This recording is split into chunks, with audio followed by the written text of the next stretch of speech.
I think the biggest issue, and looking at the whole mental health problem as a whole, and certainly what I've come across in the 5 years I've been doing this, is 90% of all mental health workers are female.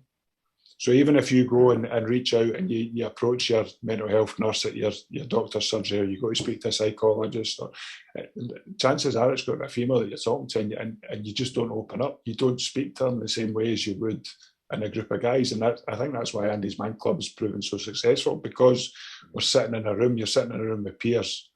They've all been there, they've all experienced some of the things that you're going through. And once you hear those guys talking, you're like, well, if he can share that, I can share what I'm going through, because they'll understand and they won't judge me. Do you know what I mean? And I think that's it. It's the fear of judgment. We don't want to tell professionals what we're going through because we don't want judged. Yeah, I mean, that's why you're saying that women are perhaps more emotionally evolved. If you look at the numbers for certain types of jobs, that's why you're going to see more women in mental health work, because that's to do with people. They want to speak to people, so nurseries, stuff like that. They want to be involved with people, whereas the stats tend to show that men want to be more involved with things. So they're going to want more something that's higher paid and less in contact with other people and working more hours. And that's why we also see more women who will go off to do childcare as well.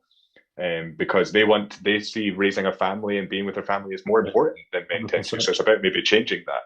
And it's one of those toxic masculinities that we talk about, like the guy goes out and earns the big bucks, or he goes out and does a manual labour, and going back to caveman times, that they were the ones that went out and got food and with the protector and stuff like that. So certainly the way I was brought up, and a lot of the guys that we deal with were brought up that big boys don't cry, and you should man up and shake it off. And if you do fall and hurt yourself, don't go running to your dad crying, go to your mum. Do you know what I mean? Because your dad's so I think there's lots of stuff like that we've got to keep challenging, and it takes a bigger man to open up, show emotion. Do you know what I mean? I cry all the time. I cry at things on the telly, or I'm in the meeting on a Monday night and a guy sharing something that I can totally relate to.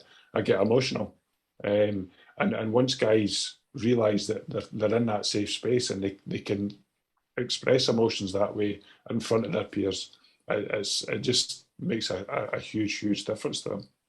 Yeah, that's one thing I never understood, why more men will want to work those like longer hours and make more money, whereas surely we'd all rather be at home with families or friends and have that sort of leisure time.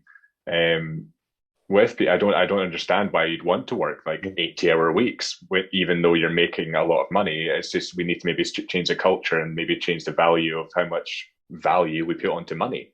Totally, and I've certainly learned in the last 18 months that there's more to life than slogging 12-hour shifts, going into work every day and just going to the grind. I'm more about a work-life balance now, and obviously working with Andy's Man Club, the whole organisation shares that philosophy that we're not here to work.